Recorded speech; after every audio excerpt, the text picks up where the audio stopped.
On the southern tip of the African continent, surrounded by the Atlantic Ocean to the west and the Indian Ocean to the east, lies the country of South Africa. So remote, yet so incredibly important to human history. It is thought to be the birthplace of the Homo sapiens, and I believe that we as a species couldn't have picked a more picturesque and fascinating country to start our journey from. In this video, we'll explore what makes the geography of South Africa so unique and diverse, and then dive into its three distinct regions, ranging from the coastal plains over the Great Escarpment to the massive Interior Plateau. Chapter 1. Diversity of South Africa. One of the best ways to characterize a region's climate is through the use of the Köppen climate classification, which divides the world into regions as a function of their average temperatures, precipitation, and seasonal patterns. In most cases, a single zone covers vast areas and multiple countries before slowly transitioning into the next zone, but not so in South Africa.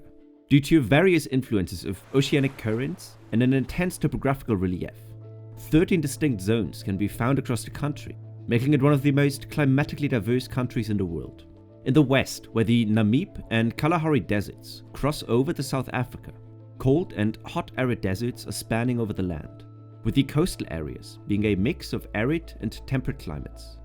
The further east you move, the more intense the precipitation gets, and the desert turns to steppe until a large temperate area covers the country around Johannesburg and Pretoria. Looking over to the coast, the tallest mountain range of South Africa even offers skiing opportunities, before a coastal strip to the far east even turns into a tropical savanna. This climatic diversity, spanning the whole country, together with its climatic isolation being bound by a thick layer of equatorial and desert climates to the north, also has created a very unique flora and fauna. Looking at the global distribution of plants, the botanist Ronald Good identified 6 distinct natural separations of flowering plants, which he calls floristic kingdoms. These are far-spanning units overlapping multiple continents and finding the highest common denominator among the global flora.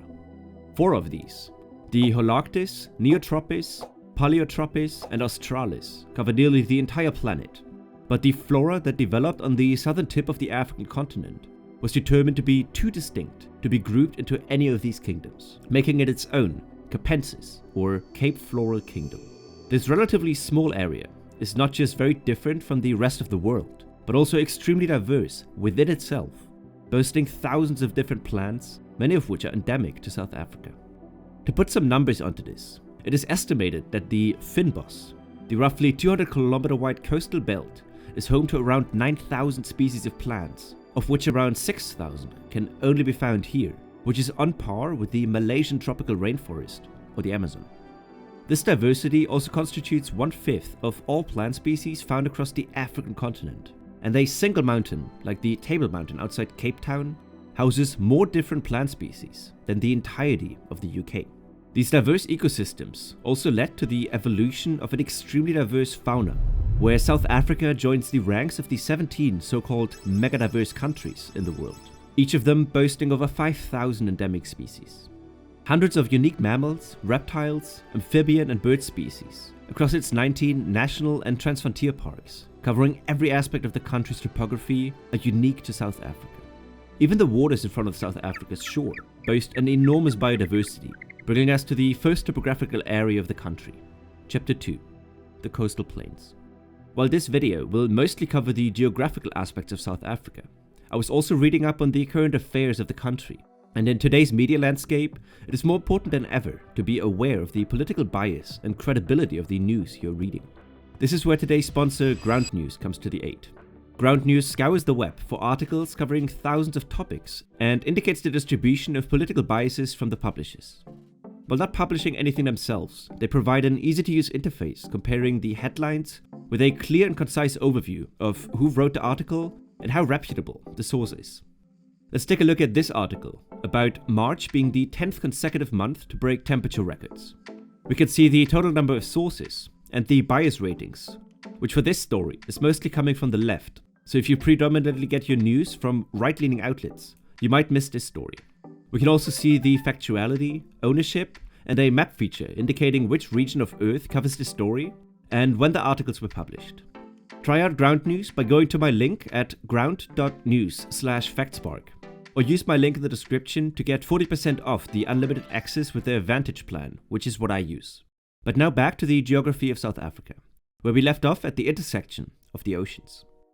At the southern tip of the African continent, South Africa is in a very unique situation, being influenced by two oceans and two major currents which couldn't be more different. On the east, the Agulhas current is pushing the warm Indian Ocean waters along the southeastern coast, bringing with it warm and humid air masses, creating an almost tropical environment.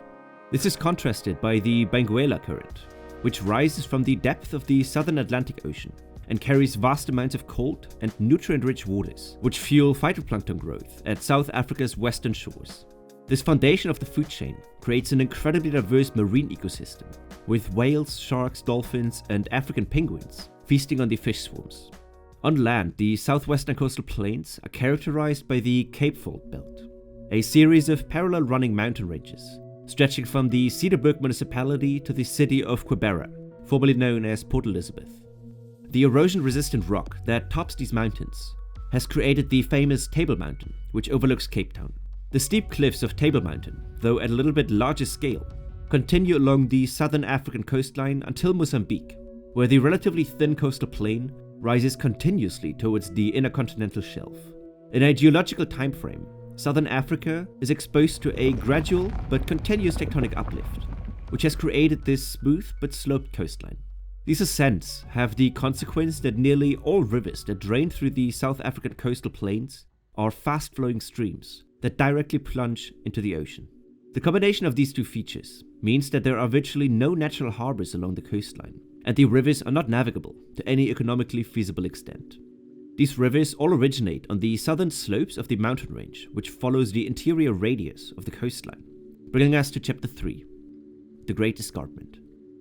Along the full length of the South African tip, from Angola and Namibia through South Africa and into Mozambique and Zimbabwe, the coastal plains rapidly transition into a steep and rocky escarpment, which draws a line between South Africa's two major topographical features. 500 million years ago, when a shallow sea at Gondwana's southern tip was being filled with sedimentary deposits, the foundation for today's Great Escarpment was built. The breakup of Gondwana, which resulted in the South American, African, and Antarctic continental shelf, included strong volcanic activity, which covered the area with a deep volcanic basalt slab, and continuous uplift in the past 200 million years has then created this multi-layered topographical escarpment which towers over the Atlantic and Indian Ocean. Rivers and glaciers have done their work on these layers over the past many million years, and the softer sedimentary layers at the bottom are the first ones to carve in when enough stress has been exerted, leading to these iconic cliffs and canyons.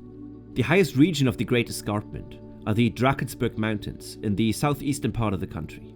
The elevated sandstone and volcanic basalt layers reach an elevation of over 3,400 meters or 11,000 feet, resulting in a high alpine climate similar to the Alps in Europe.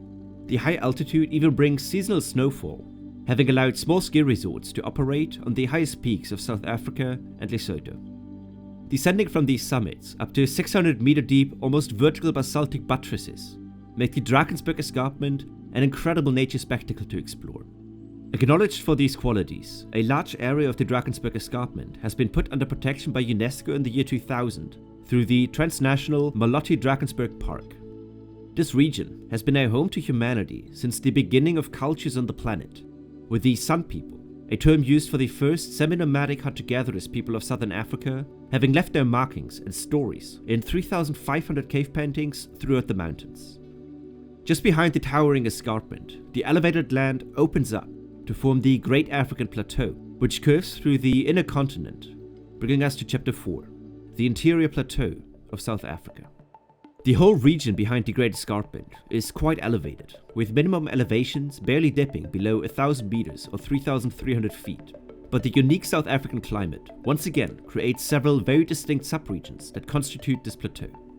From the north to the south, there are the low bush and highveld, which with decreasing elevation and increasing aridity gently transition into the Griqualand west and the Great Karoo. In the very northeast, the subtropical savanna around the Limpopo River is home to the oldest and largest national park in South Africa, the Kruger National Park. Since the year 2000, there have been plans to connect the Kruger National Park with 4 other national parks behind the border with Mozambique and Zimbabwe to create the 3rd largest national park on Earth, stretching almost 100,000 square kilometers, or 5 times larger than the current Kruger National Park, across the savannah. While many fences around the established parks have been taken down in recent years, allowing the animals to resume their historical migration routes, the agreement hasn't been fully ratified in the constituting nations yet. South of the Lowveld, the elevation of around 500 meters drastically picks up as you move to the Highveld, which lays an average of 1,500 meters above the sea level. In the Highveld, South Africa's densest urban center can be found, with Johannesburg and Pretoria pulling in a combined 16 million people into the Gauteng province. While Johannesburg is by far the largest city, Pretoria is one of the 3 South African capital cities, which split the 3 governmental branches of executive, legislative and judicative between them. From the southern tip of the Highveld, a few hundred meters behind the border with Lesotho, South Africa's longest river arises, which makes its 2,400 kilometer or 1,500 mile long journey through the inner plateau of South Africa. Draining nearly the entirety of the plateau, the Orange River and its tributaries are the main collection of water for South Africa, supporting the vast majority of the country's agriculture in the Highveld. Several dams have been built along its course, creating massive reservoirs, which manage the country's water, which has become more and more sparse as you travel westwards. In the most western part of the Interior Plateau, called the Karoo, the driest places receive only around 75 millimeters of annual rainfall due to the Cape Fold Mountains creating a rain shield. Nevertheless, there are settlements which thrive on sheep husbandry, which is made possible through abundant groundwater in the region. Throughout modern recorded history, this region has been transformed massively through human impact. The grassland was once the migratory path of uncountable large springbok herds, but the introduction of fast-spread sheep herding has dwindled the numbers of free-roaming animals, which subsequently had large carnivores disappear as well. As a whole, South Africa is a fascinating country with so many geographical stories to tell. From its extremely diverse climate, over the fascinating mountain ranges and buttes, to its plants and dramatic megafauna, there is something new to learn everywhere. If you enjoyed the video, be sure to subscribe to not miss any future uploads. And thanks again to Ground News for sponsoring this video. Check them out with the link in the description or the pinned comment for a 40% discount on the annual Vantage plan. See you in the next video. Cheers.